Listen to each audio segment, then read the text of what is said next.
more step, and I'll have isolated the virus of the common cold, laryngitis hackibus.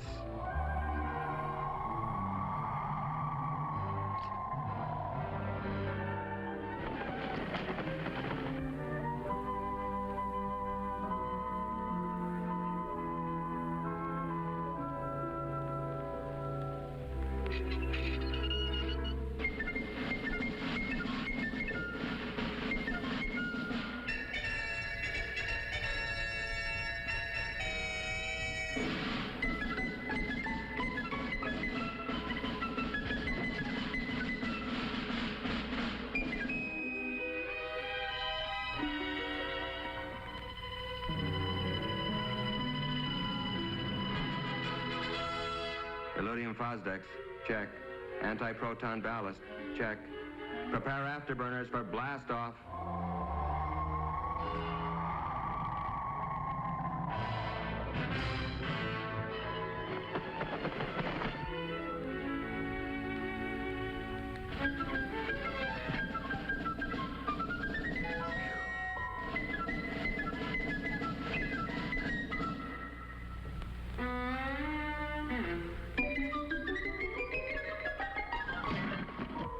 My biggest problem in this job is how to keep from disturbing the parents and getting them in a tizzy.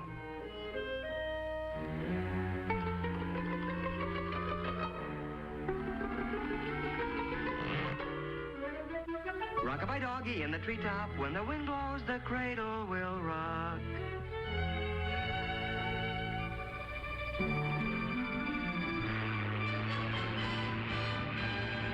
And so, after answering the $64 million question correctly, I decided to take a few trips around the world.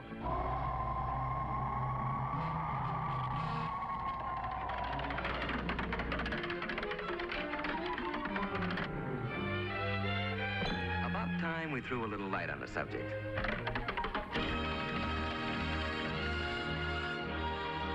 First thing you gotta do is get their attention. Comfy? Have I got your attention? Okay, let's straighten out a few facts about you and the Army. Now then. Excuse me just a minute. Rock-a-bye doggy in the treetop, when the wind blows, the cradle will rock. You know, Ralphie, it's a funny thing, but every high school senior I've ever known thinks that when he gets into the service, all his buddies will look like a bunch of lower Slobovians. Of course, there's always one exception. You. Actually, they're going to be pretty much like the guys you're graduating with. Just plain old characters like Roy Robinson from Jefferson High in Portland, Oregon. Don Osgood from Page, Nebraska. Pete Willoughby, Los Angeles State College. Dick Martin from St. Peter's High in Worcester, Worcester, Massachusetts. Oh, well. Nice guys who wash their teeth every day, get their hair cut regular, well, fairly regular. Just a neck trim, please. Yes, sir. Just a neck trim. Well, what do you know? There was a human being under that pelt after all. Another interesting idea held by a lot of otherwise bright high school seniors is that the Army has all the right size clothing, but that it's mainly interested in getting it on all the wrong size people. Well, nice comic book stuff. But actually, the Army's no more interested in putting you into the wrong-sized uniform than your football coach would be. And for the same reasons. It's not necessary, it's inefficient, and it's just plain sloppy.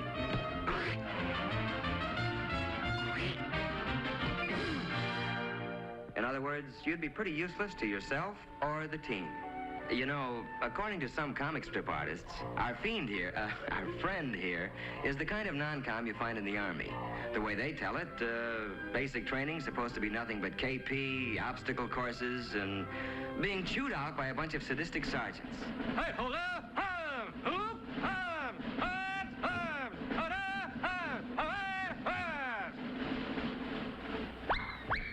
As a matter of fact, the Army's not about to use inefficient comic strip non-coms or officers any more than it would use outdated or inefficient weapons. No, the non-coms you're going to get acquainted with in basic will be very capable guys, and they'll be there for just one reason: to help you. You'll get to know men like Paratrooper Sergeant Mike Culhane, Master Sergeant Johnny Broderick from Okinawa in Korea, Corporal Tommy Webster, a high school senior when you were a junior, Sergeant Rod McCullum.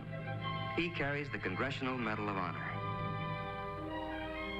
Look, as long as we're on the subject, let's take a look at basic training and find out what it's really going to be like.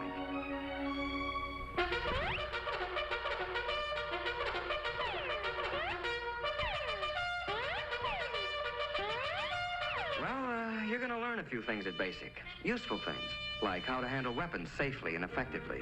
And at 700 yards, I let him have it. You're taught to use a compass, how to read a map. Very impressive stuff later to the girl of your dreams. You'll learn how to pitch a camp and how to give first aid. The sort of knowledge that other, people will respect someday. You're also going to develop muscles that'll be useful later. Some you didn't even know you had. But then, it's not a bad idea to keep in shape for recreation, like boxing, football, skiing, and other, sports.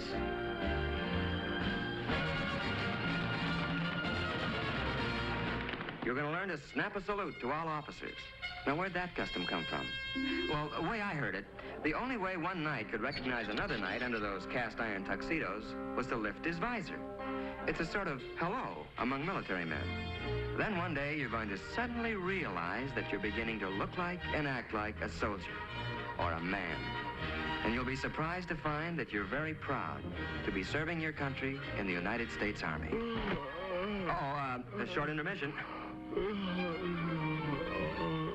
Rock-a-bye doggy in the treetop. When the wind blows, the cradle will rock. Okay, basics finished. Now what?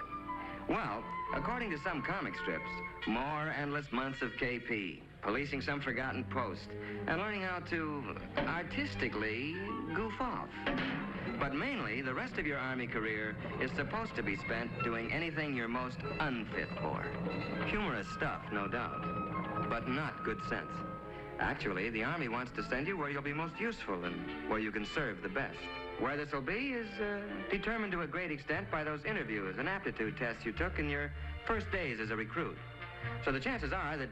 But wait, just a minute. Maybe you'd like to know before you start how you're going to spend your Army career. Maybe you'd like to choose the training you want and not leave it up to chance.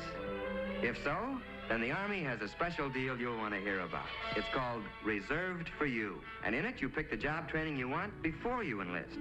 The Army then reserves that position in the world's finest technical schools until you complete basic training. And now, let's go back to those dreams of yours. How about laboratory work in the medical field?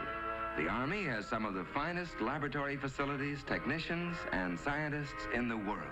Well, that's just one of 127 courses offered by the Army. How about that dream of working with rockets or atomic power? How about guided missiles? You choose it, the Army's got it. The only ticket you need to this program is one high school diploma. Sound good? Well, I can make it sound better. The whole deal is guaranteed by this letter, written to you by the Adjutant General of the United States Army. You don't sign anything until that letter is firmly in your hands. Fair enough? Let's see, adventure?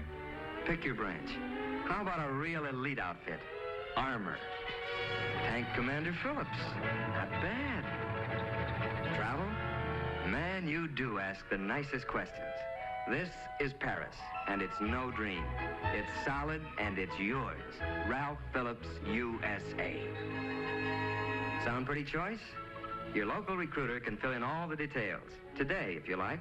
But remember that you're going to look a lot bigger to the Army with that high school diploma under your arm. Oh, quick warning, though, Ralphie. You can only grab one of these special deals before you receive your induction notice. So why not call on the Army before the Army calls on you?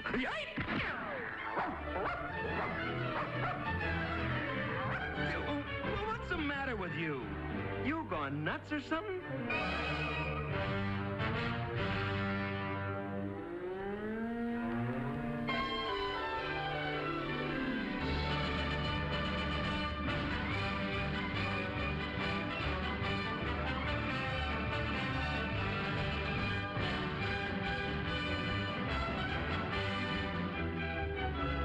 Remember, it's reserved for you.